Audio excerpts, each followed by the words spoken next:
Hello friends, welcome to PK की पाठशाला. Before starting the session, we would like to see why we need to watch this session and what are the content that is being provided, will be provided to you through this session. So move to next slide.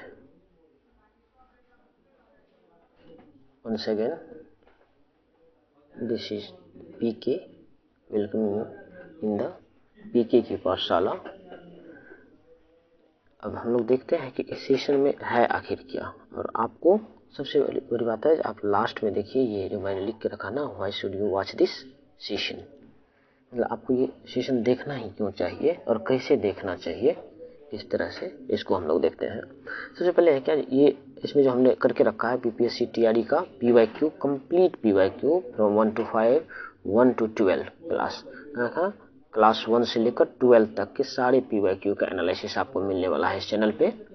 दूसरी बात है maths, और इसमें मिलने वाला क्या है, अभी तो इस सेशन में हमारा मैथ्स और रीजनिंग चल रहा है, अभी जो वर्तमान का सेशन है, लेकिन मैं इसी सेशन में पूरे वो कंपलसरी जीएस जो होता है, कंपलसरी जीएस का कंप्लीट एनालिसिस के साथ उसका थियरी भी मैं प्रोवाइड करवाऊंगा, और एक्सपेक्टेड टॉपिक कोशिश किया जाएगा पीके की पाठशाला की तरफ से आप लोगों को ऐसे सवाल करवा दिए जाए जिस तरह का ट्रेंड है उसका. मैं ये नहीं कर रहा हूँ कि मैं जो बताऊंगा वही आएगा, लेकिन हाँ जो ट्रेंड एनालिसिस है उसको तो मैं कर ही सकता हूँ, और कोई भी उसी को तैयार करके जाता है. अगला है इसमें अभी जो वर्तमान में चल रहा है, इसमें मैं टीआरई 1 ये है हमारा शिफ्ट 2 का पेपर एनालिसिस है, और हमने लिया है शिफ्ट 2 के लिए सेट ई. एक सेशन में ये शिफ्ट 1 के लिए क्वेश्चन पेपर ए लिया था मैंने, उसका एनालिसिस कर दिया हूँ. अगर आपने उस सेशन को नहीं देखा है तो उसे निश्चित देखिए. अब बात आती है जो why should you watch this session, आपको यह सेशन देखना क्यों चाहिए. देखिए सबसे बड़ी बात है किसी भी एग्जाम को अगर क्वालिफाई करना है तो सबसे पहले उसका प्रीवियस ईयर प्रश्न पत्र जो पहले पूछे गए हैं पिछले एग्जाम में उसको एनालिसिस कीजिए, ट्रेंड को एनालिसिस कीजिए. तो अगर आपने देखिए शिफ्ट 1 के प्रश्न पत्र को देखा होगा, अभी आप अगर शिफ्ट 2 का प्रश्न पत्र देखोगे एकदम सेम क्वेश्चन में, मान लीजिए वहां पर अगर 8 नंबर में जैसा क्वेश्चन पूछा नहीं, यहाँ भी 8 नंबर में वैसा ही क्वेश्चन पूछा है, कोडिंग से पूछा है 2 क्वेश्चन वहां, तो यहाँ भी 2 क्वेश्चन कोडिंग से पूछा है. सीरीज से अगर 2 प्रश्न पूछा गया है पहले शिफ्ट में, तो दूसरे शिफ्ट में सीरीज से 2 प्रश्न पूछा गया है. टाइम एंड वर्क से पूछा है तो यहाँ भी टाइम एंड वर्क से पूछा है, एकदम सेम क्वेश्चन. अगर रूट्स निकालने के लिए पूछा है तो यहाँ भी रूट्स निकालने के लिए पूछा गया है. मतलब ट्रेंड्स आप देखेंगे ना तो एकदम उसी तरह से पूछा गया है. तो ये जरूरी हो जाती है कि पीवाईक्यू का एनालिसिस ढंग से कर लिया जाए, ताकि आप क्लियर हो पाएंगे, या कम से कम अनुमान तो लगा पाएंगे कि ये सेशन मेरा कवर है. अगर ऐसा प्रश्न पूछा जाएगा तो मुझे उसे करने में कठिनाई नहीं होगी. ठीक है, तो इस तरह से उन्होंने देख लिया इस सेशन में हम लोग क्या क्या. दूसरी बात, आपको अगर आप 1 to 5 के लिए एलिजिबल हैं, डीएलएड हैं आप, 1 to 5 के लिए सीटेट क्वालिफाइड हैं और बीपीएससी टीआरई 4 में बैठ रहे हैं, तो सिर्फ आप 1 to 5 की एनालिसिस न देखें, एटलीस्ट वो जीएस पार्ट का. मैं इसलिए कह रहा हूं कि मैं 1 से लेकर 12 तक के प्रश्न पत्र को देखा हूं, एनालिसिस किया हूं. रीजनिंग और मैथ्स में ये नहीं करा कि सिर्फ आपके जो पहले कभी 12th में, 9th में या 6 to 8 में प्रश्न पूछा गया है वही 1 to 5 में आएगा. ये देखा गया है कि 1 to 5 में पूछे जाने वाले प्रश्न भी 11th 12th में, 9th 10th में रिपीट हुआ है, टीआरई 1 का टीआरई 2 में. समझ रहे मेरी बात को. इसलिए आपको जो जीएस, एटलीस्ट जीएस वाला जो पार्ट है जिसका मैं एनालिसिस करवा रहा हूं, इसको आप पूरा कंप्लीट देखें. 1 to 5 देखें, 6 to 8 देखें, 9 10 देखें, 11 12 देखें. हो सकता है कि आप जो इस एनालिसिस को देख के जाएंगे तो अगर वहां आपका 40 मार्क्स है, 5 session, each section contain 8 question, that is 40 marks आपका जो जीएस में आता है 6 to 8 में, 9 10 में. 1 to 5 में थोड़ा ज्यादा रहता है ना, तो आप उस सेक्शन को ढंग से, 32 रहता है इसमें, 16 मैथ्स है से और 16 रीजनिंग है, बाद बाकी छोड़ के 32 तो यहाँ से ही हो जाता है 1 to 5 में. तो ये 40 वाली सेशन जो है मैं कर रहा हूँ सब लोग देखें, जीएस वाली, मैथ्स वाली. हो सकता है आपको फायदा हो जाए, हो सकता है नहीं, होता ही है फायदा। एक दो प्रश्न तो डायरेक्ट आ जाते बिना डेटा चेंज किए हुए। इसके बाद मैं एक साथ अभी तक बीपीएससी कम से कम 10 साल का मैं एनालिसिस करवा दूंगा, पीवाईक्यू बीपीएससी कंबाइंड में जो मैथ्स पूछा जाता है उसको, क्योंकि देखा गया है कि टीआरई 1 में एकदम कंबाइंड में पूछा हुआ, एकदम 1 साल पहले पूछा हुआ प्रश्न वहां पर 65वां में पूछा गया प्रश्न टीआरई 1 में पूछ दिया। Root under base root log of base root 2 and 32 का वैल्यू निकालने के लिए एकदम वो 65वां में पूछा हुआ है। क्लियर है? तो बढ़े हम आगे। चलिए तो देखते हैं पहला प्रश्न क्या है। ये क्या है हमारा टीआरई 1 क्लास 1 to 5 शिफ्ट 2। पहला प्रश्न कहता है, देखिए वो जो पहला जो ये था शिफ्ट 1 में भी ऐसा प्रश्न दिया हुआ था। तो ऐसे प्रश्न को देखने के लिए क्या होता है, हम लोग को पता है क्या, जब बेस सेम हो, इस पे पावर n है, इस पे पावर m है और मल्टीप्लाई हो दोनों, तो पावर क्या होता है, a की पावर m प्लस n हो जाता है, ऐड हो जाता है।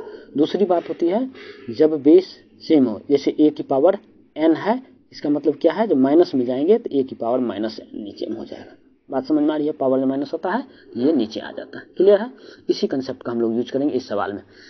और हमेशा कोशिश किया जाना चाहिए कि बेस को सेम कर ले हम लोग, अच्छा रहेगा। तो देखिए यहाँ पर क्या है 3/4, यहाँ पर देखिए 4/3, यहाँ पर फिर 3/4।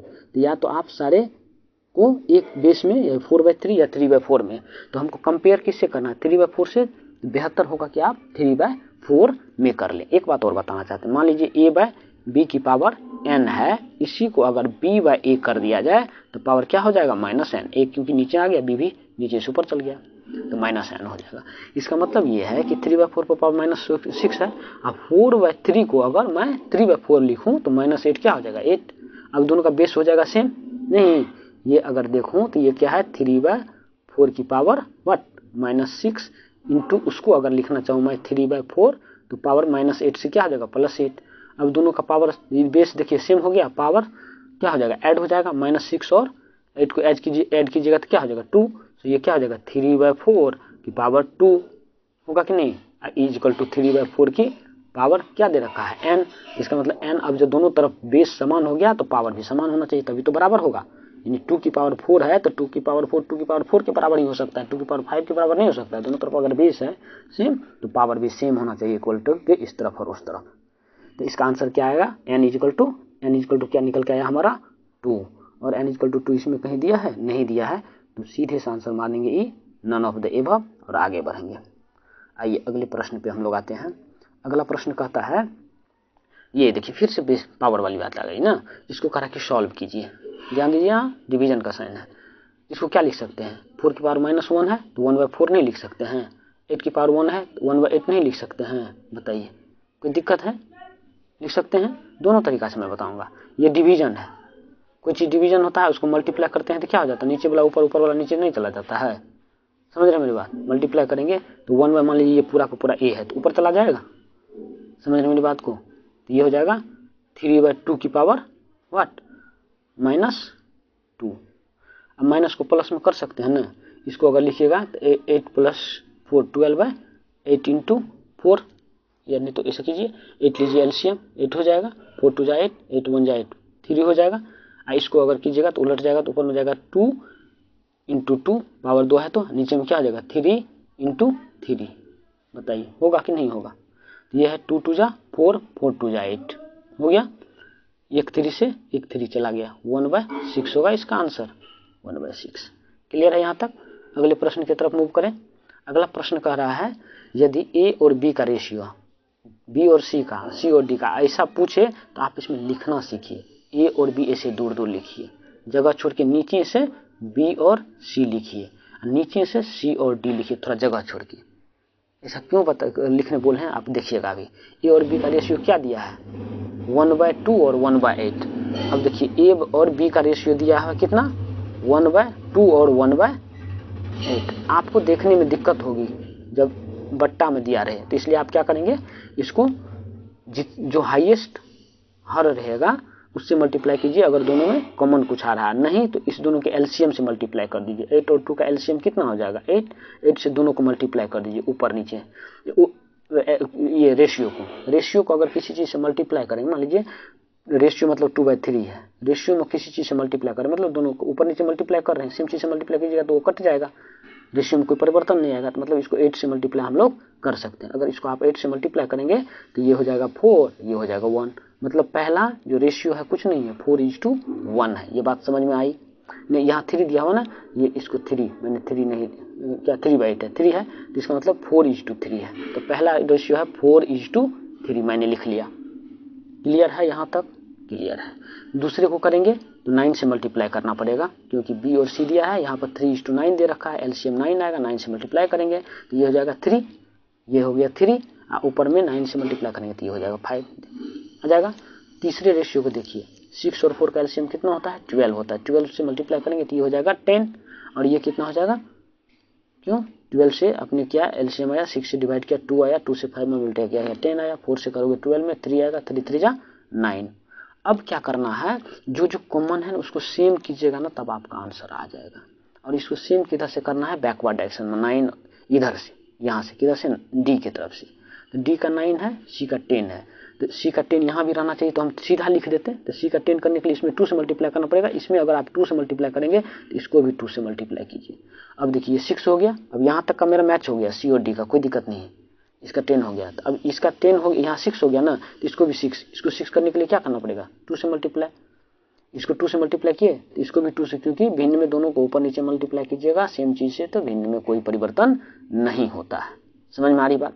अब देखिए बी का दोनों में सेम हो गया और सी का भी दोनों में सेम हो गया, तो सब एक तरफ से सेम नहीं हो जाएगा, यहाँ से यहाँ तक डायरेक्ट नहीं लिख सकते हैं, लिख सकते हैं। तो आंसर क्या हो जाएगा? 8:3 2 जा 6:10:9। बात समझ में आई यहाँ तक? तो जहाँ भी आंसर है इसको टिक कीजिए, 8 6 और 10, 8 6 और 9, 8 6 10 और 9 सही आंसर है बी ऑप्शन। समझ में आई बात? अगले प्रश्न पे चलें। अगला प्रश्न देखिए, क्वेश्चन नंबर 3 क्या कहता है? सुरेश और शशि एक काम को 11 दिन और 17 दिन में कर रहा है, पूरा करता है, तो दोनों मिलकर काम पूरा करके इतना। अब देखिए एक 11 दिन में कोई कर रहा है, एक कोई 17 दिन में कर रहा है, कंसेप्ट को समझिए थोड़ा सा, ऐसा सवाल आ सकता है, फिर से आ सकता है। अब इसको पूरा सॉल्व मत कीजिएगा, सॉल्व करने लगेगा तो ऐसा डेटा दिया है ना 11 17 करते करते आप परेशान हो जाएंगे, हालांकि कट जाता है, आसान से कटेगा, लेकिन फिर भी आप परेशान हो जाएंगे।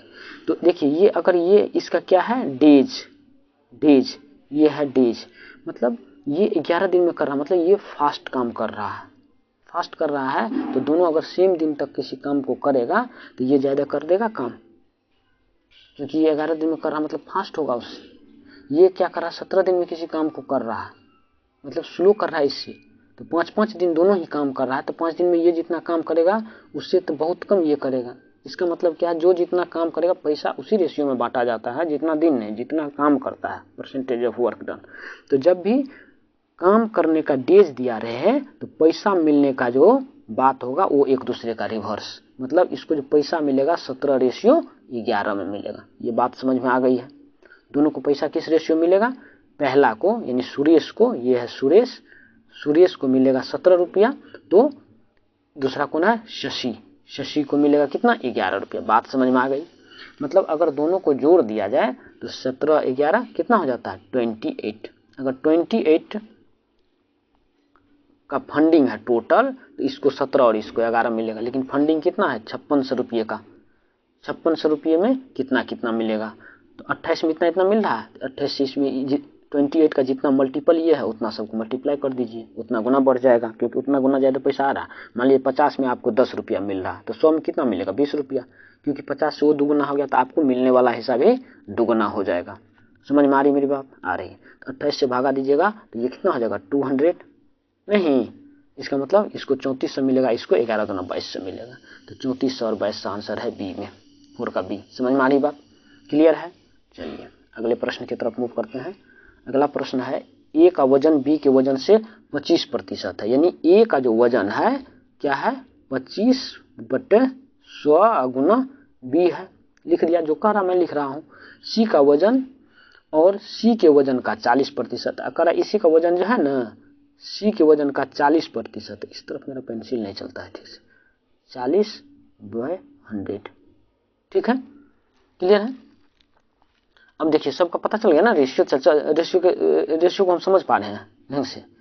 तो कह रहा है सी के वजन का कितना प्रतिशत बी है। अब बी और सी को देखना है नहीं, तो देखिए 4 हो जाएगा ये हो जाएगा 2/5, यानी कि हम लिख सकते हैं b/4 बराबर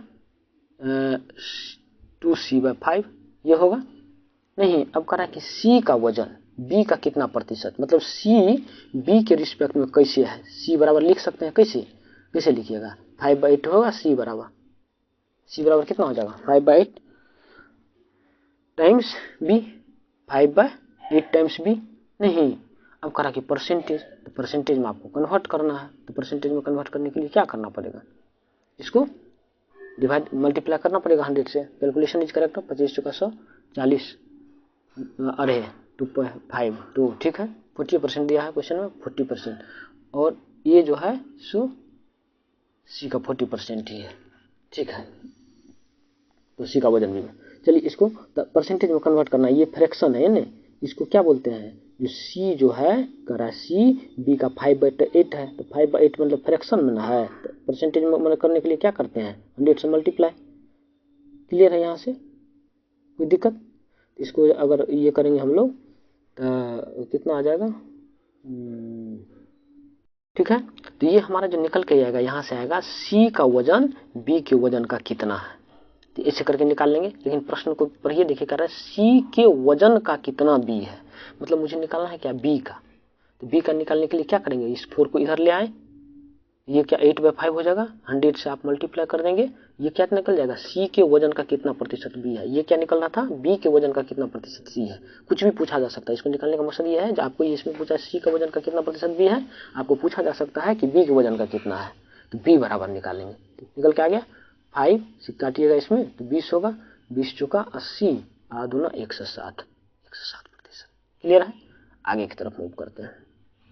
कह रहा है कि तांबे के एक गोले का व्यास, तांबे का एक गोला, इसका व्यास दिया हुआ है 6 सेंटीमीटर, तो रेडियस क्या हो जाएगा 3 सेंटीमीटर। गोले को पिघलाया जाता है और एक समान वृत्ताकार अनुप्रस्थ काट के लंबे से तार में, देखिए वृत्ताकार अनुप्रस्थ ऐसे करके लंबा, देखिए सेम क्वेश्चन TRE 1 में मैं करवाया हूँ, पूछा है शिफ्ट 1 में काटा गया है। यदि तार की लंबाई, इसमें देखिए लंबाई दे रखा है 36 सेंटीमीटर, उसमें लंबाई ही पूछा गया था, रेडियस दे रखा है, तो अगर लंबाई दे दिया तो इसका त्रिज्या पूछेगा।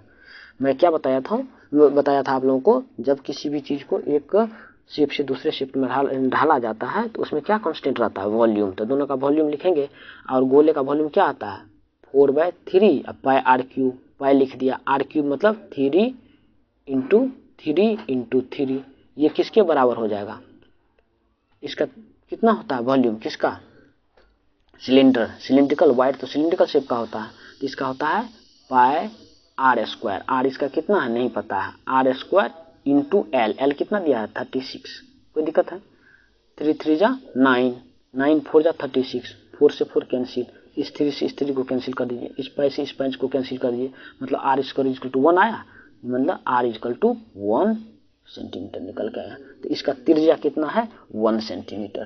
किसी का आंसर है 1 सेंटीमीटर, अगर 1 सेंटीमीटर नहीं है तो इसका आंसर ये होगा। बीपीएससी ने ऐसा प्रश्न पत्र सेट किया था ना शिफ्ट 2 में, लोग परेशान हो सकते थे एग्जाम में, और हुए ही होंगे, क्योंकि 6 7 प्रश्नों का आंसर ई आना लोग को अपने आप पे डाउट होने लगता है, whether I am wrong right और रॉन्ग, और आ रहा है 16 प्रश्न को करते करते अगर 32 प्रश्न तक जाएंगे तो 6 7 प्रश्न का आंसर क्या आ रहा है ई आ रहा है। आगे पे चले हम लोग क्वेश्चन नंबर 7 देखते हैं। कह रहा दो वृत्ताकार आंतरिक रूप से स्पर्श, आंतरिक रूप से स्पर्श का क्या मतलब होता है, जो एक वृत्त ये है और दूसरा वृत्त इसको अंदर से टच करके ऐसा बना हुआ, टच कर रहा है, समझ आई बात। इस वृत्त का मान लीजिए वृत्त का सेंटर यहाँ है, इस वृत्त का कहीं सेंटर यहाँ पर मान लिया मैंने, ठीक है। अब कह रहा है इनके क्षेत्रफल का योग, इसका रेडियस मान लीजिए छोटा r, बड़े वाले का मान लेते हैं बड़ा r, क्षेत्रफल का कह रहा है योग है इतना मीटर स्क्वायर, और उनके केंद्र के बीच की दूरी 6 सेंटीमीटर, r माइनस ये है r, मतलब यहाँ से अगर ये सेंटर है, ये इसका सेंटर है, तो दोनों का कह रहा r माइनस r, कहीं भी सेंटर ले सकते हैं, यहाँ लीजिए वहाँ लीजिए, यहाँ पर capital R minus small r आपको कितना दे रखा है 6 सेंटीमीटर। क्लियर है, पेन का फंसता, क्लियर है यहाँ तक। अब करा हमको क्या करने के लिए, तो वृत्त की त्रिज्याएं निकालें, दोनों आर निकालना है, क्लियर है। तो अब देखिए पहला क्या लिखेंगे हम लोग, पाई आर स्क्वायर कैपिटल वाले का बड़े वाले का क्षेत्रफल होगा, और दूसरे का क्या हो जाएगा पाई स्मॉल आर स्क्वायर, इसके बराबर कितना दे रखा देखिए 116 पाई। एक चीज तो दिया, जो पाई दिया है तो कम कट जाएगा, पाई से पाई कैंसिल हो गया, मतलब यहाँ पर हमको बड़े आर का स्क्वायर प्लस छोटे आर का स्क्वायर बराबर क्या आ गया 116, कितना 116। अब दूसरा बार आर माइनस आर का दिया है कितना 6, अगर इसको दोनों तरफ स्क्वायर कर दीजिएगा तो क्या आ जाएगा आर स्क्वायर प्लस छोटे वाले आर का स्क्वायर माइनस 2 बड़का आर छोटका आर बराबर 36 होगा कि नहीं होगा। मतलब इसका वैल्यू दे रखा कितना दे रखा है 116, 116 में से 36 अगर सब 116 लिख देते हैं, चलिए उतना फास्ट नहीं कर पाइएगा, इधर लाए तो 36 हो जाएगा, इधर ले जाएंगे तो क्या आ जाएगा 2r इंटू आर हो जाएगा, समझ रहे हैं। तो इसको घटाइएगा तो कितना हो जाएगा 20 चल जाएगा, 80, 80 में 2 से भगा दीजिएगा तो कितना हो जाएगा 40, मतलब दोनों का मल्टीप्लाई कितना आ रहा है r इंटू आर 40। अब ज़्यादा सॉल्व मत कीजिएगा, ऑप्शन दिया है ना आपके पास उसको यूज कीजिए, दोनों का मल्टीप्लाई 40 होना चाहिए। 40 किस में आ रहा है, एगो इसी में आ रहा है खाली, है ना, और कोनो में तो आइए नहीं रहा, तो और तो कोई आंसर होगा नहीं। अब इससे इसमें पुट करके वेरीफाई कर लेते, दोनों को वेरीफाई कर दिया तो सही हो जाएगा, कल हम आर का निकालेंगे वैल्यू अलग अलग। ये तो गया काम से, ये गया काम से, तो ये नहीं होगा ना, मोर देन 1 तो हो नहीं सकता, अब नॉन ऑफ दीज हो सकता है, तो दोनों को वेरीफाई कर लेते हैं खाली। तो 10 से कीजिएगा तो 10 का स्क्वायर 100 हो जाएगा, 4 का स्क्वायर यहाँ पर करिएगा तो 4 का 16 हो जाएगा, तो 116 इधर भी वेरीफाई कर रहा है, इधर से वेरीफाई आंसर मारेंगे बी चल देंगे एकदम। आप IQ एकदम अपना पूरा यूज कीजिए एग्जाम हॉल में। एक ट्रेन 6000 किलोमीटर की यात्रा के लिए धीमी ट्रेन से 3 घंटे कम लेती है, तो मान लीजिए धीमी ट्रेन से कम ले रहा था, धीमी ट्रेन का x स्पीड मान लिए x, और जो तेज चल रही है उसका स्पीड मान लिए y, है ना। तो 600 किलोमीटर में दोनों चल रही है, तो 600 बटे x करेंगे, दूरी बटे चाल करेंगे तो समय निकल गया जो धीमे चल रही है, और दूसरा जो है सो जो चल रही है फास्ट, तो उसका टाइम तो कम लगेगा, तो 600 बाय y किए तो ये दूसरे का टाइम निकल गया दूरी बटे चाल, तो ये जो समय निकल के आएगा दोनों टाइम का डिफरेंस वही ना है 3 दिया हुआ तो है। करा यदि धीमी ट्रेन की गति तेजी ट्रेन की गति से 10 किलोमीटर घंटा कम है, अब करा ये 10 किलोमीटर कम है, मतलब ये y-10 है। अब देखिए दो अननोन आया, इसी टाइप का एग्जाम क्वेश्चन हम लोग सॉल्व किए हैं ना TRE 1 शिफ्ट 1 का किए हैं, तो दोनों ट्रेन की गति क्या है समझ में आ रही बात, तो गति क्या है अब निकालेंगे हम लोग। तो इसको सॉल्व करिएगा, पूरा सॉल्व नहीं करना, बीच में रुक एक बार आंसर देख लेना होता है तो जल्दी बन जाएगा आपको। इसको देखिए 200 होगा, ये होगा क्या 200 होगा, 200 कॉमन ले लेंगे, अगर यहाँ पर 200 हम कॉमन ले लेंगे तो बताइए ये y-10 है, ये y है, ऊपर जाएगा ये y हो जाएगा, ये y-10 हो जाएगा माइनस में, तो y कट जाएगा, ये कितना हो जाएगा 10 सॉल्व कीजिएगा 10 y इंटू y-1 होगा कि नहीं, अब बराबर क्या हो जाएगा, इस 3 तो काटिए न दिए थे 1 होगा। तो इस चीज को देखने से क्या हमको पता चल रहा है y इंटू y-1 नहीं, ये 10 है, y इंटू y-10 पेन का है फंसता, हाँ y-10 इज इक्वल टू कितना आया हमको 2 समय 0 डालिए तो 2000 है, मतलब दोनों स्पीड का प्रोडक्ट कितना है 2000, तो इसमें से जिसका मल्टीप्लाई 2000 होगा उसको पहले रख लीजिए लगभग। एक ही ठोका 2000 आ रहा है, ये तो नहीं आ रहा, ये नहीं आ रहा। अब क्या करेंगे, इसको वेरीफाई कर लेंगे, करना कहानी खत्म। वैसे तो एक का आंसर आ रहा है, दोनों 10 कम भी है तो हो जाएगा, कोई दिक्कत ही नहीं है, यही आंसर होना चाहिए, यही आंसर भी होगा हमारी समझ से, कोई दिक्कत नहीं है। 60 का आंसर ये होगा, सही कीजिए। देख रहे हैं पूरा सॉल्व कीजिएगा तो समय लगेगा ना, परेशान भी हो जाएगा, तो इसीलिए ऐसे दिमाग लगाया कीजिए इसमें। चलिए आगे की तरफ बढ़िए। कह रहा है कि समीकरण इसको सॉल्व करना है तो संतुष्ट करने वाला x का मान जब ऐसा दिखे ना सब, इसको बोलते हैं एक तरह सिमेट्रिकल टाइप का प्रॉब्लम, अलजेब्रा पढ़ेंगे तो वहाँ पर बताएंगे। तो इसमें क्या है, जब भी ऐसा दिखे, देखिए साइक्लिक चीज, साइक्लिक क्यों बोल रहे हैं, एक्स वाई जेड लिखिए। देखिए एक बार क्या किया है, एक्स वाई को ऐड किया है 1 वाई करके, दूसरे बार वाई जेड को क्या होगा, तीसरे बार देखिए जेड एक्स को क्या होगा। देखिए एक साइकिल वाला चीज हो रहा है ना, साइक्लिक हो रहा है ना। तो इस केस में क्या कीजिए, तीनों इक्वेशन को जोड़ दीजिए, 3 इक्वेशन दिख रहा है ना, तो तीनों को जोड़िएगा तो क्या हो जाएगा, इस तरफ तो 8 12 20 10 30 हो जाएगा, इस तरफ 30 हो जाएगा, इस तरफ जोड़ के लिखिएगा तो क्या आ जाएगा 1/x plus 1/y plus 1/y plus 1/z plus 1/z plus 1/x। तो सब देखिए 2 बार आ रहा है कि नहीं आ रहा, तो 2 कॉमन लेके 1/x प्लस 1/y आप +1/z नहीं लिख सकते हैं? बताइए ये कितना हो गया? 15 नहीं हो गया? देखिए किसका मान रहा है?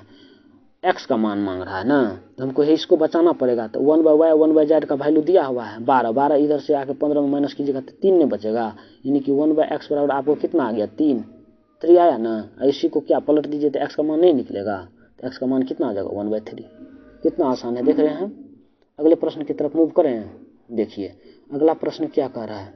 कह रहा एक राशि में 5 वर्ष में साधारण ब्याज में 50% की वृद्धि हो जाती है। साधारण ब्याज में 50%, हम क्या देख रहे थे? कह रहा कि 5 वर्षों में साधारण ब्याज पर 50% की वृद्धि हो जाती है। कोई चीज 100 था तो क्या हो गया? 150 रुपया। नहीं समझे? साधारण ब्याज पर, साधारण ब्याज में क्या होता है? प्रत्येक साल सेम अमाउंट से ब्याज बढ़ता है, ब्याज मिलता है कि नहीं? सेम अमाउंट मिलता है ब्याज में। तो 5 वर्ष में 50% की वृद्धि हो जा रही है, तो मतलब प्रत्येक वर्ष कितना बढ़ रहा होगा? 10% बढ़ रहा होगा। यानी यहाँ से हमको रेट निकल के आ गया 10% का रेट है। अब कह रहा है कि इसी दर से 12,000 रुपया 3 वर्ष में चक्रवृद्धि ब्याज पर कितना हो जाएगा? तो चक्रवृद्धि ब्याज का फॉर्मूला लगा देंगे, 12,000 नहीं इंटू 1 प्लस r निकल के आ गया 10/100। अब 3 वर्ष है तो n, इसको काटिएगा तो इधर आ जाएगा। क्लियर है? अब बताइए इसमें हमको क्या मांग रहा है? इसी दर से इतना चक्रवृद्धि ब्याज निकालना है। निकाल लेंगे हम लोग ब्याज। इसमें से क्या करेंगे? मूलधन को हटा देंगे तो ब्याज नहीं निकल जाएगा? निकल जाएगा। अब देखिए ध्यान दीजिए, इसको लिख सकते हैं क्या? मान लीजिए 12,000 हमने कॉमन ले लिया। तो अब बताइए इसको कीजिएगा तो क्या हो जाएगा? ये 11/10 नहीं हो जाएगा? 11/10 की पावर 3 -1 होगा कि नहीं होगा? तो इसको क्या लिख सकते हैं? 11 का क्यूब माइनस 10 का क्यूब बटे 10 का क्यूब गुना 12,000। 12,000 का 3 जीरो से इसका 3 जीरो कट जाएगा, तो इसको हटा देते हैं। इंटू क्या बच जाएगा? बस अंतिम में 12 बच जाएगा। इसका मतलब क्या? 12 का जो मल्टीपल होगा वही आंसर होने वाला है ना? 12×5 60, इसी भी 12 जो ये कर रहा है 12×9 24 कट रहा है सब, तो हम लोग कुछ ऐसा कर नहीं सकते हैं। इसमें कीजिए, इसको सॉल्व कीजिएगा तो क्या हो जाएगा? 11 का क्यूब निकालिएगा तो क्या हो जाता है? 121 नहीं 121 तो कितना होता है? 1300। ध्यान दीजिए 1300 कितना हो जाता है? 31। यानी कि इसमें से 1000 घटा दीजिएगा तो कितना हो जाएगा? 331। 331 में 12 से मल्टीप्लाई कीजिएगा तो 12 × 36 से ज्यादा आएगा, तो दोनों तो होगा नहीं। तो 12 का 12 का 2 और 12 × 36 137 7, यही आंसर आ रहा है। क्लियर है? ये ऑप्शन आएगा। आगे की तरफ बढ़े हम लोग। अगला प्रश्न क्या कर रहा है? देखिए एक परीक्षा में कुल छात्र कितना है? कुल अभ्यर्थियों का 37/2 है छात्राएं, मतलब लड़कियां हैं कितना? हम लिखते हैं इधर लिख लेते हैं निकालना है क्या? असफल छात्र। तो इधर बॉयज जो निकालना होता है इस तरफ लिख लेते। इधर वाला बॉयज का चर्चा करेंगे, इधर करेंगे हम लोग गर्ल्स का चर्चा, गर्ल्स का। क्लियर है? तो कितना? इतना छात्राएं हैं। छात्राएं कितना है? 37/2%। तो स्कूल में तो बॉयज और गर्ल्स ही रहता है ना, तो लड़का कितना हो जाएगा? अगर ये 75/2 है मतलब 37.5 है, तो इसका मतलब 62.5 बच जाएगा। घटाइएगा 100 में से तो दोनों मिलकर 100 होगा ना, तो 62.5% यानी कि 125/2% लड़का हो जाएगा। ये टोटल लड़का इतना है। बात समझ में आ रही? बात। अब कह रहा कि छात्रों का 75% तथा छात्राओं का 62.5% सफल हुआ है। ये कितना? 75% लड़का पास कर गया है। लड़की में कितना? छात्राओं का इतना प्रतिशत सफल, मतलब 62%, 125/2%। ठीक है? तो फेल कितना होगा? दोनों में निकाल लीजिए। फेल इसका कितना हो गया? 25% लड़का का, इसका मतलब फेल हो गया। और लड़की में कितना? 37.5% फेल कर गई। नहीं 75/2% लड़की का फेल कर गई। अब कह रहा है कि सफल हो। अब 342 छात्राएं असफल हुई। बताइए इतना लड़की फेल कर गई है ना? तो इतना लड़की के बराबर अगर जितना फेल, टोटल छात्र को x मान लें और जितना फेल की है तो उसको हम नहीं निकाल सकते हैं? आराम से निकाल सकते हैं। तो कह रहा कि असफल छात्रों की संख्या निकालना है। तो असफल छात्र 25% वाला हमको करना है। क्लियर? तो इसको सॉल्व कैसे करेंगे हम लोग? एक पेज लें। इसमें एक बात ध्यान रखिए, असफल सफल का संख्या आपको ध्यान में रहना चाहिए। टोटल क्या है वो देख लीजिए। ये जो दिया है सबसे पहले इस इक्वेशन को लिखेंगे, मतलब 342 जो दिया हुआ आपको, क्या दिया हुआ इस बात को समझिए। 342 क्या है? 342 छात्राएं असफल है। तो छात्राएं कितनी है? टोटल मान लीजिए x है, तो x में छात्राएं कितनी है? 37.5%, यानी 125। 37.5 को कितनी जगह कितना हो जाएगा? 2 गुना 100, इतना तो छात्राएं हो गई पहले। इसमें कितनी असफल है, असफल हमने निकाला था 75/2, तो ये 75/2% असफल है, यानी 200 नीचे आ जाएगा। अब इसको सॉल्व करेंगे हम लोग, है कि नहीं, तो ये हो जाएगा 25 × 75, 25 × 75, 25 × 100, 25 × 100, 4 × 8, 4 × 8, 3 3 × 9, यानी कि 9/64 हो जाएगा। तो x बराबर x जो है x 9x/64 हो गया क्या, या नहीं तो 64 इधर करेंगे, 342, 9 से ये कट रहा है, देखिए तो 9 27, 7 9 72, हाँ 27 9 3 38 × 64/9 हो गया हमको टोटल, x निकल के आ गया। नहीं तो देखिए हमारा जो x निकल के आया, एक पेज लेते हैं नया, x जो निकल के आया कितना आ गया 38 × क्या आया था उधर से 64, 9 से काट दिए थे। अब क्या कर रहा है, ये टोटल आ गया ना, अब कितना लड़का असफल हुआ, तो 38 × 64, लड़का है कितना, लड़की 37, तो ये कितना है 75/2 गुना 100 लड़का है, नहीं वो लड़की है कितना 37.5%, 62, 125 इतना हो जाएगा लड़का। इसमें कितना लड़का असफल है 25% ना, तो 25/100 कर देंगे, इसको सॉल्व कीजिएगा, है कि नहीं।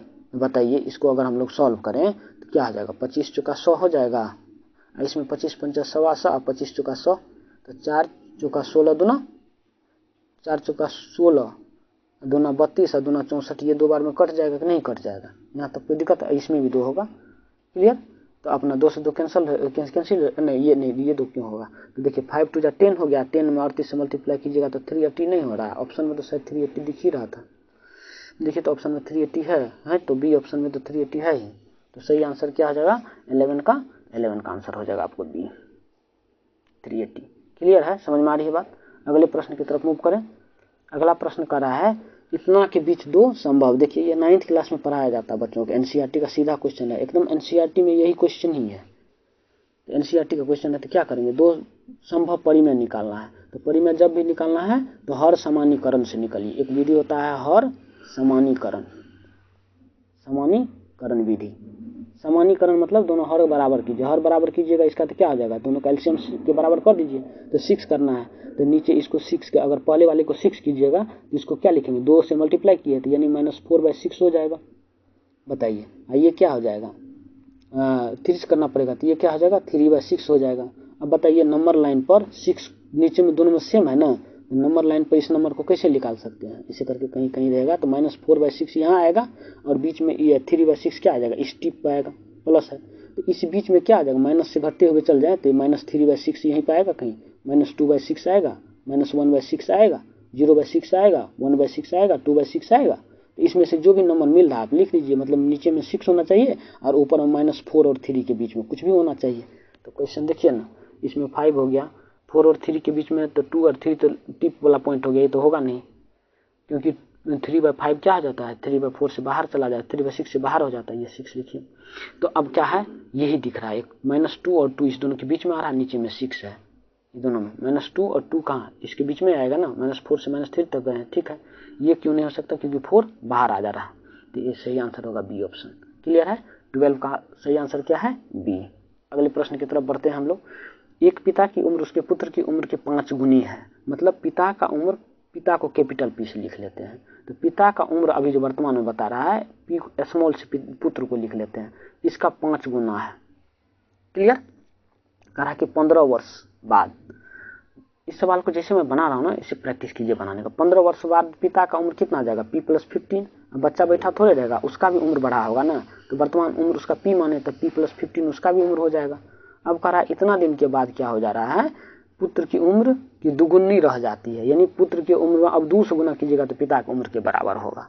तो मांग किसका रहा है पिता का उम्र, मतलब p कैपिटल हमको बचा कर रखना है इक्वेशन में, तो स्मॉल p की जगह कैपिटल p हम लोग पुट कर देंगे, नहीं तो ये कैपिटल p + 15 है, 2 × स्मॉल p की जगह कैपिटल p लिखिएगा तो क्या आ जाएगा, ये p कैपिटल 5 + 15 नहीं होगा, तो 2p/5 है, ये 2p/5 ये 30 हो जाएगा, इधर से 15 आएगा तो 30 में से तो ये 15 बचेगा, इधर 2p/5 है, p में से माइनस कीजिएगा 2p/5 तो कितना बचेगा 3p/5 बच जाएगा, इससे मल्टीप्लाई कीजिएगा तो 3 5 = 15, p = 5 5 = 25। क्लियर है, समझ में आई बात, कुछ नहीं, कैलकुलेशन में फास्ट क्यों, कैलकुलेशन अपना फास्ट, इस लाइन को समझना है, मतलब ये जो लिखा जाता है ना, इसको कहते हैं हम लोग decoding the literature of mathematics into language of mathematics. ये जो लिखा रहता है ये लिटरेचर है मैथ्स का, ये जो इसे हमने मैथमेटिकल एक्सप्रेशन में कन्वर्ट कर दिया ना, ये हम लोग आ गए लैंग्वेज, मैथ्स का लैंग्वेज में, मैथ्स के सिंबल को यूज करके लिख रहे हैं। अगले प्रश्न पे मूव करते हैं। नीलू 1 रुपये में 2 नींबू की दर से नींबू खरीदती है। क्या करी, 1 रुपया खर्चा कर दी है और 2 ठो नींबू खरीद ली है। अब करी वो 3 रुपये में 5 रुपये, अब बेचती है कितना, रुपया 3 का 5 बेचती है। एक काम किया कीजिए, इतना खरीद, जब भी हमको पता करना हो जो हानि हो रहा है कि लाभ हो रहा है, तो उस केस में जितना सामान आप खरीद रहे हैं ना, कोशिश कीजिए जो बेचें भी उतना ही सामान। अगर आप 5 बेच रहे हैं तो 5 ही खरीदिए, या 2 बेच रहे हैं तो 2 ही खरीदिए, और दोनों के वैल्यू इक्वेट कर लीजिए। तो यहाँ क्या किया, उसने 2 ही खरीदा था, 5 बेच रहा है, इसका मतलब दोनों का एलसीएम लेकर कर देते हैं जो उतना उतना बेच रहा है या खरीद रहा है। यानी कि इसको कर रहे हैं 10 तुम बेच रहे हो, इसको 2 से मल्टीप्लाई कर देंगे तो 10 हो जाएगा, क्योंकि दोनों का एलसीएम के बराबर कर रहे हैं। इसमें 5 से मल्टीप्लाई कर रहे हैं, मतलब तुम 10 खरीद के लाए हो, तो 2 खरीदने में 1 रुपया लग रहा था, तो 10 खरीदने में कितना लगा होगा, 5 रुपया। अब बताइए, यहाँ पर 10 बेचने में, 5 बेचने में 3 रुपया का बेच रही थी, 10 बेचने में 6 रुपया का बेचेगी। तो जितना खरीदा 10 खरीद के 10 बेच रहा है, यानी 5 रुपया में खरीद के ला रहा है, 6 रुपया में बेच रहा है, तो ऑफकोर्स उसको फायदा हो रहा है ना। कितने का, 1 रुपया का, कितना पे, 5 रुपया पे। लाभ बटे क्रय मूल इंटू 100, तो लाभ प्रतिशत नहीं निकलता है। देखिए तो 20% नहीं आया, option C is correct option, 14 का सी। समझ में आ रही बात। अगले प्रश्न की तरफ मूव करते हैं। अगला प्रश्न कर रहा है, एक विद्यालय में प्रत्येक विद्यार्थी या तो हिंदी या तो अंग्रेजी लेता है। अभी वेन डायग्राम का रीजनिंग हम पढ़ाएंगे, उसको देख लीजिएगा, रीजनिंग और मैथ एक साथ पढ़ा देंगे। वेन डायग्राम से समझिए, वेन डायग्राम से बनने वाला सवाल है, ठीक है। करा है ऐसा सवाल जब भी आए ना तो अपना वेन डायग्राम शुरू कर दीजिए ड्रॉ करना। अब मान लीजिए है, इसको इधर वाला जो है ना, इसको हमने मान लिया क्या, जो ये है हिंदी, इधर वाले को इंग्लिश, ये हिंदी है मेरा, ये है इंग्लिश। ये इतना अगर पार्ट ले, इसका मतलब क्या है, ये हिंदी पढ़ रहा है। इधर वाला पार्ट अगर हम ऐसे करके ड्रॉ कर दें, इस सर्कल के पार्ट को देखें, तो ये क्या पढ़ रहा है, इंग्लिश पढ़ रहा है। इस बीच में देख रहे हैं ओवरलैप कर रहा है। तो अगर सिर्फ इंग्लिश पूछेगा, मैं क्या बोल रहा हूँ, केवल इंग्लिश पढ़ने वाले, केवल इंग्लिश मतलब और कुछ नहीं पढ़ रहा, तो इस बीच वाले को घटा देंगे इंग्लिश में से, ये वाला जो ओवरलैपिंग वाला पार्ट। केवल हिंदी पूछेगा तो बीच वाले को घटा देंगे, किसमें से, हिंदी वाले में से। कुल पूछेगा तो क्या करेंगे, हिंदी को और इंग्लिश को जोड़ देंगे। अब जोड़ने के बाद क्या हो जाएगा, ये बीच वाला तो 2 बार ना जुड़ गया, एक बार इंग्लिश जोड़ रहे थे तो, अब एक बार हिंदी में आया तो इस दोनों को जोड़ रहे थे, तो एक बार बीच वाले को घटा देंगे। तो अब क्वेश्चन को पढ़िए, ठीक से कर रहा है, करा कि 50.8% हिंदी लेते हैं और 64.2% अंग्रेजी लेते हैं। यदि विद्यार्थियों की कुल संख्या 500 हो तो कितने विद्यार्थी हिंदी अंग्रेजी दोनों लेते हैं। तो परसेंटेज में अगर देखें 100% है, तो 50% लिया है ये, और 64.2% लिया है ये। इसको मान लीजिए 50.8 लिया है हिंदी लिया है कितना, 50.8%। इंग्लिश कितना ले लिया है, 64.2%। अब बताइए, इस दोनों को अगर ऐड कीजिएगा तो कितना ज़्यादा हो जाएगा, इधर 14 है ज़्यादा, ये 8 है, यानी 15 ज़्यादा हो रहा है। मतलब क्या, इस बीच में 15 रहा होगा, तब एक बार 15 घटाएंगे तो टोटल 100% की परसेंटेज में देखेंगे तो 100 होना चाहिए ना, इसीलिए इसका मतलब 15% ज़्यादा हो जा रहा है। ये बीच में 15% वाला है कॉमन। अब कह रहा है कि कुल विद्यार्थी 1500 है, तो 1500 का 15% निकालिएगा, 500 का तो कितना होगा, 15×5 = 75, यानी 75 स्टूडेंट क्या कर रहा है, वो बोथ पढ़ रहा है। सही है, बिल्कुल। आगे बढ़ें, समझ में आई कि नहीं आई बात। मैं क्या किया हूँ, इतना परसेंट, सबका परसेंटेज निकालने लगेगा ना तो आप फिर परेशान हो जाइएगा, कैलकुलेशन में इतना थक जाइएगा ना, बाद में कोई मन करेगा बहुत छोड़ देते हैं। इसलिए थोड़ा सा दिमाग लगाइए, क्योंकि देख रहे हैं दोनों को ऐड करते हैं तो एग्जैक्ट परसेंटेज, ये पॉइंट वाला परसेंटेज कैंसिल हो रहा है, तो दोनों को ऐड करेंगे तो कितना आ जाएगा, 50, 100। यहाँ पर 14.2 है, 0.8 ज़्यादा है, तो 14.2 प्लस 8.8 करेंगे तो 15 नहीं हो जाएगा, यानी कि 15% एक्स्ट्रा नहीं आ रहा है।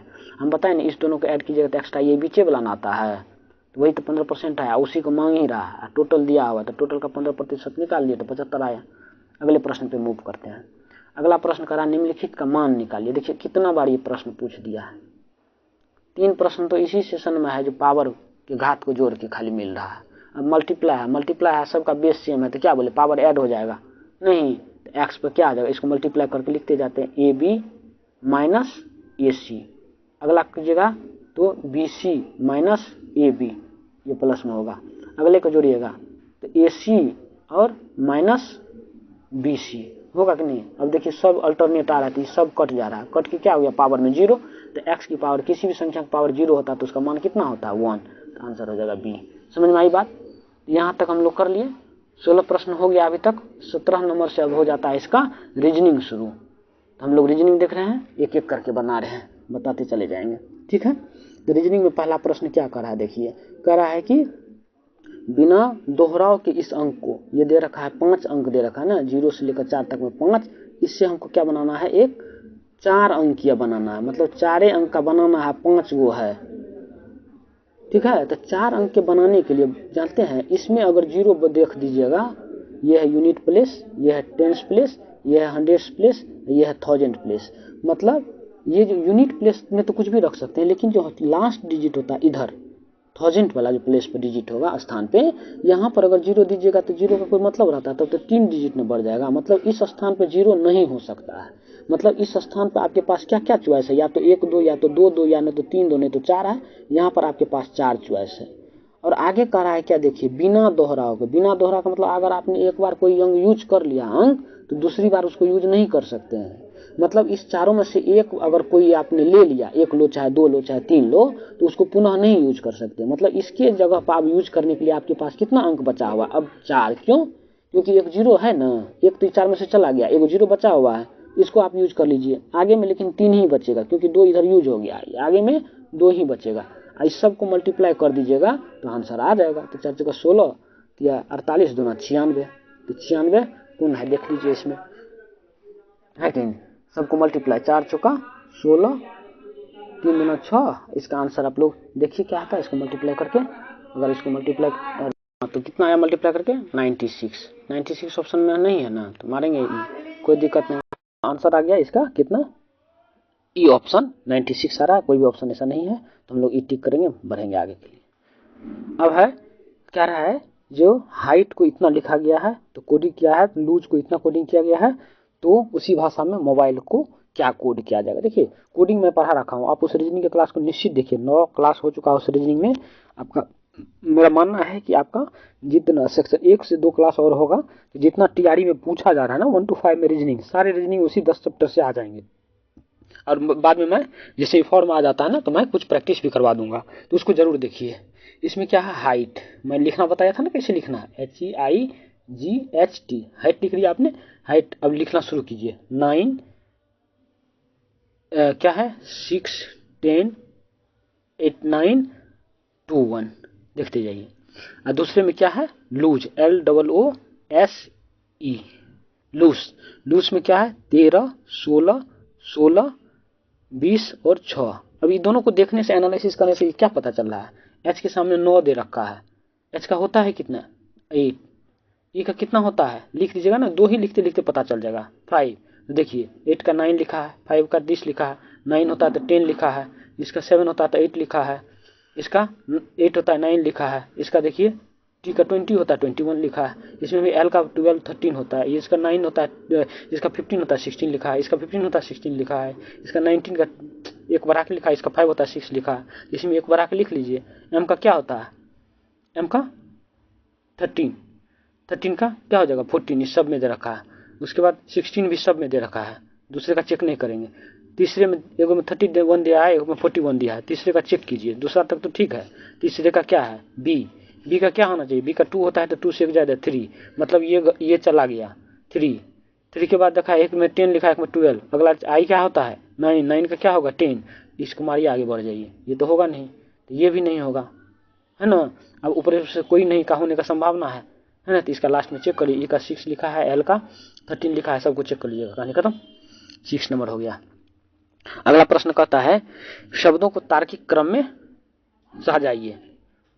तो शब्दों को तार्किक क्रम में सजाने का क्या मतलब है जी, इसमें प्रायोरिटी की बेसिस पर सजा दीजिए, नीचे से ऊपर या ऊपर से नीचे, क्लियर है। तो सबसे ऊपर क्या होता है, प्राध्यापक, उसके बाद कौन होता है सह प्राध्यापक, और उसके बाद कौन होता है सहायक प्राध्यापक, ठीक है। तो क्या हो जाएगा आंसर इसका, सही आंसर बी, क्लियर है ना, ठीक है। तो सही आंसर है इसका बी। क्या क्या 2 1 3, प्राध्यापक, सह प्राध्यापक और सहायक प्राध्यापक। क्लियर है? बढ़े आगे? ठीक है, चलिए अगले प्रश्न पे आइए। एक व्यक्ति चार, कोई कंफ्यूजन है क्या यहाँ पे आप लोग को? सोचिए, पहले प्राध्यापक मतलब प्रिंसिपल हो गया है ना, वाइस प्रिंसिपल हो गया है ना, और उसके बाद सहायक प्राध्यापक हो गया, एडिशनल जो होता है असिस्टेंट, इसलिए तीनों लिखा मैं। आगे बढ़े, क्वेश्चन नंबर 8 में देखिए क्या कर रहा है। एक व्यक्ति चार बच्चों के बीच कुछ वस्तुओं को बांटता है, चार बच्चे हैं, प्रोबेबिलिटी जैसा, चार बच्चे में कुछ बांटता है। कह रहा है कि पहले बच्चे को कुल x है मान लीजिए, इसको 1/2 दिया। दूसरे बच्चे को पहले बच्चे का 1/4, इसको पहले बच्चे का 1/4, इसका 1/4, तो 1/2 इंटू 1/4 मतलब 1/8 दूसरे को मिला। तीसरे को कितना मिला? तीसरे बच्चे को पहले बच्चे का 3/4, इसका 3/4, तीसरे बच्चे को 3/4। अब चौथा बच्चा बच गया है नहीं, तो जितना इस सबको मिल गया होगा टोटल, 1 पार्ट मैंने रखा था मान के, तो टोटल जितना मिल गया है उसको 1 में से माइनस करेंगे तो ये मिल जाएगा। इस टोटल को जोड़िए कितना हो रहा है, तो 2 8 एलसीएम हो जाएगा 8, 2 4 जा 8, 8 1 जा 8, 4 2 जा 8, 6, एम आई राइट? 4 2 जा 8, 3 2 जा 6, 2 4 जा 8, 8, ठीक है। 1 ये पहले का ना, तो ये भी हो जाएगा 8 ना, क्योंकि पहले का 3/4 है, 3/4 तो मिला नहीं, ये भी 8 हो जाएगा। ये हो जाएगा यहाँ पर 3 3 + 1 4, 4 + 8 8/8 मतलब 1 आया। मतलब पूरा का पूरा तो बांट ही दिया है इसी तीनों में, तो लास्ट वाले को क्या मिलेगा? 0, कुछ भी नहीं मिल पाएगा। तो ये नहीं होगा, ये नहीं होगा, ये नहीं होगा, ये नहीं होगा, उपयुक्त में से क्या हो जाएगा इसका आंसर? 108 का आंसर क्या होना चाहिए? ई। आगे बढ़े, अगले प्रश्न पे आते हैं हम लोग। अगला प्रश्न कर रहा है कि यदि वर्ग का क्षेत्रफल समबाहु त्रिभुज के क्षेत्रफल के बराबर है तो वर्ग की भुजा और समबाहु त्रिभुज की भुजा का अनुपात, वर्ग है a, इसका a क्षेत्रफल क्या होता है? a²। समबाहु त्रिभुज है a, उसका अगर सारा भुजा मान लीजिए इसका b मान लिया, b मान लिया, b मान लिया, तो क्या होता है? समबाहु त्रिभुज का क्षेत्रफल, हाइट निकालेंगे इधर से नहीं, तो क्या होता है ये b, बोलिए इसका कैसे निकालते हैं आप लोग? नहीं निकालते, b² - b²/4 यानी b/2√3, ये होता है क्या? इसका हाइट। इसमें b से मल्टीप्लाई कर देंगे 1/2 से, तो 1/4 यानी √3/4 b² होता है इसका क्षेत्रफल, √3/4 b² इसका क्षेत्रफल। अब कह रहा है हाँ, तो वर्ग की भुजा और समबाहु त्रिभुज की भुजा का अनुपात क्या होगा? दोनों का क्या दे रखा है? दोनों का क्षेत्रफल बराबर है, तो इस दोनों को बराबर कर दीजिए। नहीं, a बराबर a² कर दिए। क्लियर है? अब इसका हमको अनुपात में निकालना है। क्लियर है? तो हो जाएगा हमारा a² / b² बराबर √3/4। इसका अगर एलसीएम निकालेंगे, ये अपना सॉल्व करिएगा, तो जो आंसर आएगा वही है। तो क्वेश्चन नंबर 9 है ना, इस 9 का आंसर आ जाएगा। इसको अगर इधर स्क्वायर है, इधर रूट कीजिएगा, तो √3/2। ऐसा कोई है क्या? नहीं है। ये नहीं होगा, ये नहीं होगा, ये नहीं होगा। नहीं समझ रहे मेरी बात को आप? दोनों का एरिया में लिखा है ना। अब भुजाओं का स्क्वायर पूछ रहा है, इसका भुजा b माना था, इसका भुजा a² है, a/b किया, a² / b², तो √3/4 होगा। इधर स्क्वायर है, हमको स्क्वायर का नहीं मांग रहा है, भुजाओं के स्क्वायर का रेशियो नहीं मांग रहा, हमको भुजा का रेशियो मांग रहा है। तो a/b चाहिए, तो रूट इधर दोनों पे स्क्वायर है, तो इधर आएगा तो रूट हो जाएगा, तो √3 का √2 हो जाएगा। रूट इधर लाइएगा तो ऐसा कोई नहीं है, तो आंसर हो जाएगा ई। कोई दिक्कत नहीं। अगले प्रश्न पे मूव करते हैं। अगला प्रश्न कहता है कि नीचे दी गई श्रृंखला में गलत क्या है बताइए। तो इसमें देखिए क्या हो रहा है, 3 में 5 जोड़ा है तो 8 हुआ है, 8 में 5 जोड़ा तो 13 हुआ है, 13 में कितना जोड़ा है, 13 में कितना जोड़िएगा तो उतना हो जाएगा, 8 जोड़ा है तो उतना हो जाएगा, है ना। उसके बाद इसमें 10 जोड़ा है, उसमें देख रहे हैं क्या जोड़ा है, 12। ओ, यहाँ तक तो सही दिख रहा है, मतलब यहाँ पर हमको ये गलत लग रहा है, यही पर 8 नंबर ही गलत लग रहा है। क्यों? क्योंकि यहाँ 12 है, 10 है, 8 है, यहाँ पर 6 होना चाहिए, यहाँ पर 4 होना चाहिए। तो 4 अगर इसमें जोड़ने के बाद हमारा ये मिलना चाहिए ना, 6 जोड़ने के बाद 13 मिलना चाहिए। तो 13 में से 6 माइनस कीजिएगा तो कितना हो जाएगा, 7। नहीं, 3 में 4 जोड़िएगा तो कितना हो जाएगा, 7। ठीक है, तो ये 8 नहीं होके यहाँ पर हमारा होना चाहिए कितना, 7। ये 7 देखिए, तो 4 जोड़ेंगे तो इतना मिलेगा, नहीं 6 जोड़ेंगे तो इतना हो जाएगा, 8 जोड़ेंगे तो इतना हो जाएगा, 10 जोड़ेंगे इतना हो जाएगा, 12 हो जाता है, तो 8 नंबर गलत है। सही है। अगले प्रश्न पे आए, इसको देखते हैं क्या है रीजनिंग में। गौर से देखिए, 2 6 2 3 जा 6 6 3 जा 18 18 3 जा आ तो रहा है, 4 3 जा 12 12 3 जा 3 जा 1 3 जा 3 3 जा 9 5 3 जा 15 3 45 45 थे, ओहो गलत। आगे ए बी और सी दे रखा है, निम्न में कौन सा सत्य है। ये दे रखा है ए बी सी, कह रहा है त्रिभुज की भुजाएं। एक बार जान लीजिए, त्रिभुज ए बी सी अगर साइड दिया हुआ है तो किसी भी दो साइड का सम हमेशा ही तीसरे साइड से बड़ा होगा। A plus B is always greater than C, B plus C is always greater than A, और C plus A is always greater than B. ये हमेशा ही ऐसे होगा। बात समझ में आ रही है, क्लियर है यहाँ तक, ठीक है। तो ये कह रहा है कि ए बी सी त्रिभुज की भुजा, इसको जोड़ के देखिए 10 3 13 6 से बड़ा है, 6 3 9 10 से छोटा है, नहीं ये गलत हो गया। ए बी सी समकोण त्रिभुज है। समकोण त्रिभुज बनने के लिए क्या चाहिए, किसी भी दो साइड का स्क्वायर तीसरे साइड के बराबर होना चाहिए, स्क्वायर का सम तीसरे साइड के स्क्वायर के बराबर होना चाहिए। जोड़ लेते हैं, चाचा के 36 से 3, बड़ा वाला से ही नहीं जोड़ेंगे, छोटा वाला दोनों करके, क्योंकि दो बड़े वाले को जोड़ के छोटा वाले के बराबर तो होगा नहीं। तो 3 3 9, चाचा के 36 36 9 45 नहीं, 10 10 100 होता है, तो ये तो गया, ये भी नहीं होगा। कह रहा ए बी सी एक समद्विबाहु त्रिभुज है। समद्विबाहु, दो बराबर भुजा, वो तो दिख ही नहीं रहा, कहानी खत्म हो गया, तो आंसर ई हो जाएगा। 112 का भी आंसर ई है, सही है। अगले प्रश्न में आइए, करा कि मदन के भाई के अंकल करण के पिता के, ओ भाई, मदन और करण के बीच क्या संबंध है। मदन क्या कर रहा है, मदन यहाँ पर मदन मान लीजिए है, मदन कर रहा है मदन के भाई, मदन का भाई के अंकल, मदन के भाई का अंकल, मतलब इसका भी अंकल, यानी इसके पिताजी का भाई है कि नहीं, इसका बात कर रहा है। करण के पिता के भाई हैं, अच्छा इसके पिता के भी, करण के भी पिता के भी भाई हैं, मतलब यहाँ तो ये दूसरा कोई आदमी हो सकता है, ये 3 भाई हो, अगर 2 भाई हो तो करण का पिताजी ये भी होगा, मतलब ये दोनों क्या हो सकता है, भाई, यानी तो चचेरा भाई। समझ में आ रही बात। तो भाई दिया है कहीं आंसर, करण और मदन भाई है, लेकिन इट्स नॉट वेरी क्लियर। अगर ये 2 भाई हैं तो ऐसा होगा, अगर 3 भाई होगा तो इसमें दिक्कत हो सकती है। फिर भी आंसर बी, बीपीएससी ने फाइनल आंसर की मैं आंसर बी दिया था, तो आप लोग भी बी लेकर चलिए, सही है। अगले प्रश्न की तरफ करा कि निम्नलिखित श्रृंखला में से लुप्त अक्षर ज्ञात कीजिए। वाई वाई टी ओ हो, इजोती, मैंने पढ़ाया था इजोती, 5 10 15 20 और 25। आप जाके अल्फाबेट सीरीज देखिए रीजनिंग का, 8 या 9 क्लास हुआ है अभी तक, उसको देखिए, एक एक क्लास देखिए, बहुत फायदा करेगा आपको। ज़्यादा लंबा नहीं है, आधे घंटे का क्लास है, उसको देखिए पूरा। ज़्यादा फास्ट लगे तो उसको स्लो करके देखिए, लेकिन देखिए, नहीं होता तो उसका नोट्स लिख लीजिए, क्लियर है। तो ठीक है, जे इजोटी। अगले प्रश्न पे मूव करें। हाँ ये भी पढ़ेंगे, इसका क्लास अभी हम लेने वाले हैं। इसको काउंट करने का तरीका है, जो सबसे छोटे से शुरू कीजिए काउंट करना, उससे बड़ा कीजिए, उससे बड़ा कीजिए, क्लियर है। नहीं तो फिर हम जो फार्मूला बताएंगे उसको यूज कीजिएगा। तो सबसे छोटा क्या दिख रहा है, ये वाला पेन मेरा काम नहीं कर रहा है, फिंगर से लिखने में थोड़ा बड़ा हो जा रहा है। सबसे छोटा ट्रायंगल कौन है, ये ऐसा ऐसा देखिए, 2 2 4, ऐसा 4 ट्रायंगल बना हुआ है, तो लिख दिया 4 मैंने, क्लियर है। उसको अब इरेज कर देते हैं। अब 2 2 करके लीजिए, 2 करके, उससे मतलब इस 2 के बराबर जो हो जाए। तो 2 के बराबर अगर हम लोग देखें तो एक तो ये बन रहा है, नहीं बन रहा है, और पेन पे लेना पड़ेगा पेन। एक ये 2 वाला, एक ये 2 वाला, एक ये उतना बड़ा, एक ये उतना बड़ा, और एक ये इतना बड़ा।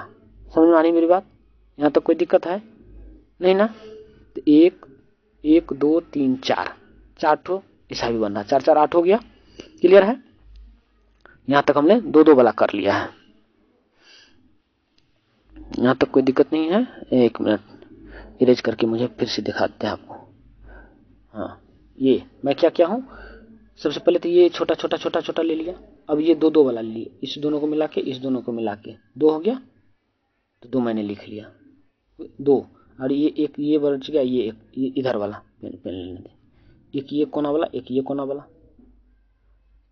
समझ आ रही बात। एक ये कोना वाला, एक ये पूरा, ये दोनों मिला के, तो 4 ऐसा है, 4 लिख दिया है, कोई दिक्कत नहीं है।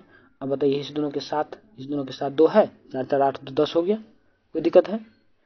अब देखिए ये वाला ऐसा ट्रायंगल है बना हुआ, तो एक इधर और एक इधर, मतलब आधा आधा करके 2 बच रहा है, हो गया। और एक ये पूरा का पूरा ट्रायंगल है कि नहीं। तो 4 4 8 2 10 दोबारा 1 13, क्लियर। 15 नंबर। अगले प्रश्न पे मूव कीजिए। कह रहा कि 2-4 क्वेश्चन और बच गया। आशा 3 किलोमीटर दक्षिण की ओर चलती है और फिर दाएं मुड़कर 2 किलोमीटर चलती है। क्लियर। वह फिर से, अब देखिए इसमें क्या आंसर में अभी मैं पढ़ाया हूँ उसको जाके देखिए, डायरेक्शन वाला। अगर सिर्फ डायरेक्शन पूछता रहे तो हमको कुछ देखना नहीं है, डायरेक्शन लिखना कर रहा है कि 3 किलोमीटर दक्षिण यानी साउथ चल रही है, साउथ मैंने लिख लिया यहाँ पे एस, दक्षिण की ओर चलती है, फिर दाएं मुड़ती है, दाएं राइट मुड़ गई, फिर वह दाएं मुड़ती है, फिर राइट मुड़ गई, फिर वह बाएं मुड़ती है, लेफ्ट मुड़ गई, तो लेफ्ट और राइट कैंसिल, एक राइट मुड़ गई। साउथ से एक राइट लीजिएगा, साउथ की तरफ मूव कीजिए, एक राइट लीजिए तो पश्चिम की तरफ मूव होगा, तो पश्चिम होगा आंसर है बी। क्लियर, यहाँ तक कोई दिक्कत है? बी। अगले प्रश्न पे मूव करते हैं। कह रहा है कि नीचे दिए गई श्रृंखला में गलत संख्या ज्ञात कीजिए। बहुत अच्छा। इसमें देखिए क्या दिया है, इसमें कितना जोड़े हैं, 28 में 28 दिया 84, मतलब इसमें हमने जोड़ दिया है, मुझे लग रहा है इसमें 56 जोड़ा गया है। इसमें कितना जोड़ा गया है, इसमें 28 जोड़ रहे हैं, 28 पीछे वाला भी नंबर है। बहुत अच्छे, मतलब इस दोनों को अगर मैं जोड़ दूं तो ये मिल रहा है, इस दोनों को जोड़ के देखिए तो ये मिल रहा है क्या, 28 12 कितना था, 84 12, हाँ ये तो मिल रहा है। इस दोनों को जोड़िए तो आगे वाला मिल रहा है, हाँ ये तो मिल रहा है। इस दोनों को जोड़ने से इसके आगे वाला मिल रहा है, इस दोनों को जोड़ने से आगे वाला मिल रहा है, इस दोनों को जोड़ने से आगे वाला मिल रहा है, 4 8 12, ठीक है, नहीं मिल रहा है, तो इसका मतलब ये गलत है। ठीक है, तो 872 is wrong, so correct option is C. Clear है, आगे बढ़े। चलिए अगला कह रहा है कि किसी कूट भाषा में इतना का अर्थ है 256 है ना, लिखिए 256 है। दूसरा नंबर क्या है, 637 है, और क्या है 358 है। क्लियर, तो पहले दूसरे में क्या कॉमन है, पहले लाइन और दूसरे लाइन में कॉमन क्या है, you are good we are bad, are है कॉमन, आर दोनों में कौन सा नंबर कॉमन है, 6, यानी 6 किसके लिए है, आर के लिए, आर मिल गया। क्लियर है। उसके बाद देखिए पहला और तीसरा में क्या कॉमन है, गुड गुड, पहला और तीसरा में गुड कॉमन है, पहला और तीसरा में कौन सा नंबर कॉमन है, 5 है, यहाँ पे भी, यहाँ पे 5, इसका मतलब 5 क्या है, गुड के लिए। समझ में आ रही बात, कैसे कर रहे हैं, 5 खत्म हो गया। अब देखना है दूसरा और तीसरा में क्या कॉमन है। दूसरा और तीसरा को अगर मैं देखूं, दूसरा तीसरा में वी आर गुड, क्या है, we are bad and good and bad, bad is common, तो इस दोनों में क्या कॉमन है, दूसरा तीसरा में 3 और 3, यानी 3 इज यूज्ड फॉर बैड। मुझे निकालना है किसका, एंड, ये इसका यूज हो गया, दूसरे नंबर में एंड नहीं है, 3 का यूज हो गया, 3 5 का यूज हो गया, 8 दूसरे नंबर में लास्ट वाले में 8 एंड है, इसका मतलब 8 is used for and, so correct answer is C. Clear, तो सी। अगले प्रश्न पे चले। अगला प्रश्न कह रहा है जो 6 लड़के एक देश की 6 लड़के एक देश की ओर जाते, 6 सड़कें एक देश की ओर जाती है, उन्हें XYZ 1 2 3 से निरूपित किया गया है। नहीं, XYZ 1 2 और 3, ये 6वीं सड़क है जो यहाँ पर आती है, 6वीं सड़क। क्लियर, ठीक है। अब इसमें क्या कर रहा है, देखिए अलग चेंज, हाँ कर रहा है कि इंगित करती है जब तूफान आता है तो वह अवरुद्ध होता है, वह अवरुद्ध होता है तूफान में, बिल्कुल। जब बाढ़ आती है तो X12 अवरुद्ध हो जाता है, जब क्या आता है, बाढ़ आती है। जब सड़क एक अवरुद्ध होता है, बाढ़ में एक अवरुद्ध हो गया तो जेड भी अवरुद्ध हो जाता है, जेड भी अवरुद्ध हो गया है। ठीक है, एक ही समय पर जब बाढ़ आ जाए और तूफान भी, अच्छा दोनों आ गया, बाढ़ और तूफान दोनों, तो सारा अवरुद्ध हो गया, तो बचा रहेगा 3। तो किस सड़क का उपयोग किया जा सकता है भैया, 3 का यूज कर लो, option A 3, so option A is correct answer. Question number कितना है, 19, सही है। चले अगले प्रश्न पे हम लोग चलते हैं, ये इस सीरीज का लास्ट क्वेश्चन होगा, देख लेते हैं। किसी निश्चित कूट भाषा में दिल्ली को CCID लिखा जाता है, DELHI, दिल्ली को क्या लिखा है, CCID लिखा है, और इसको बताए हुए आप देखिए, जाके सीरीज देखिए अल्फाबेट वाला, BAY, बॉम्बे को क्या लिखा जाएगा, तो D एक कम हुआ है, इधर CD 2 कम हुआ है, नहीं 1 कम हुआ है, इसमें मतलब 1 कम करके इधर की तरफ लिख रहे हैं ना, इसमें 2 कम कर दिया है, इसमें FGHIJKL, IJKL, I के बाद JKL, 3 4 5 ऐसे ही घट रहा है। इसमें भी हमारा क्या है, बॉम्बे को लिखना है ना, BOMBAY, 1 कम कीजिएगा, कहाँ हो जाएगा, O से 2 कम कीजिएगा, MNO क्या हो जाएगा, NO, M, ये गया भैया, ये गया है, खाली ये बच रहा है, पूरा चेक कर लीजिए, यही ना आंसर हो जाए। ठीक है, तो इसको पूरा चेक कीजिएगा। एक बढ़ा के, 1 घटा के, 2 घटा के, 3 घटा के y है, तो y से जितना नंबर पे है उतना घटा के देखिए, ये आंसर आएगा। क्लियर है? So that's all about this session. इसको जरूर देखिए। इससे पहले मैं जो रीजनिंग करवा के रखा हूँ, रीजनिंग 8 ही लेक्चर लिया हूँ, 8 लेक्चर में लगभग चीज़ों को कवर किया हूँ, उसको आप देखिए। पैरेलली मैं एप्टीट्यूड का मैथ्स भी पढ़ाऊंगा, साइंस भी पढ़ाऊंगा, और एकदम बहुत बढ़िया से बहुत अच्छे ढंग से पढ़ाऊंगा। क्लियर समझ में आएगी सब कुछ। ठीक है, थैंक यू फॉर वॉचिंग।